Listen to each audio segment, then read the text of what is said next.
سلام. این با لاک‌پشت برکه اروپاییه. طول اینا میتونه از نوک دم تا نوک پوزه به حدود 30 سانتی متر هم برسه.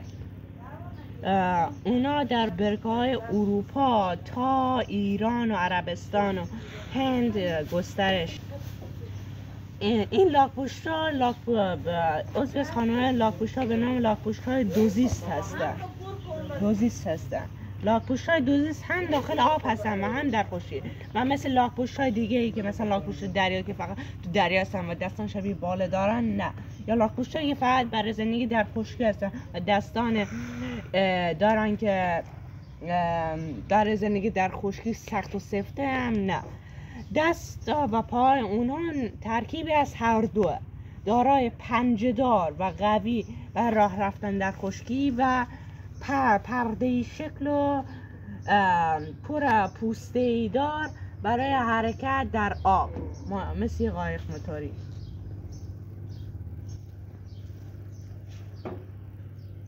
پنجه‌های دسته اونا مثل پنجه دایناسورا میمونه، خیلی تیز و قلاب‌مانه، اما وقتی در جهت مخالف به پوست اونا دست میزنیم انگار مثل گیره میمونه.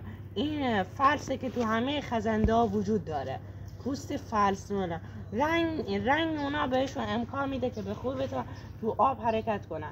سر اونا درست کوچیک و جثه‌شون خیلی از ما کوچیک‌تره، اما قدرت گاز گرفتنشون 10 بار از ما قوی تره، چون اونا تو دهنشون چون دندون نداره، اونا با استفاده از لبه های آروارشون که مثل تیغ میمونه گاز میگیرن، و اگر این موجود انگشت انسان گاز بگیره حتی ممکنه بتونه انگشت آدم رو قطع کنه، چون آروارش بسیار تیزه. نه، با مراقب باشین که این حیوان انگشت رو گاز نگیر، وگرنه بسیار خطرناکه. پاها اونا کمی با دستاشون فرق. دستان اونا پنجه‌های بسیار غلامانه با 5 انگشت و ناخن است، اما در پاها هم 5 انگشت، اما انگشت آخری و شست عقب پای اونا یه انگشت نداره و یعنی 4 انگشت داره. دوم اونا به عنوان یه آشپزخونه سیار براشون عمل میکنه که به اونا امکان میده وقتی که غذا کمه یا اصلا وجود نداره از چربی که در داخل دومشون ذخیره کرده استفاده کنن. در واقع لاک اونا از همون ستون فقراتشون ساخته شده. ستون فقرات داخل بدنشون به بیرون زده به صورت یک چتر در دو طرف باز شده و از زیر هم باز شده. قسمت زیرین لاک‌پشت از رویش خیلی ضعیف‌تره و به راحتی رویش کنه، اما قسمت رویش بسیار محکم و در برابر ضربه ها ممکن دار.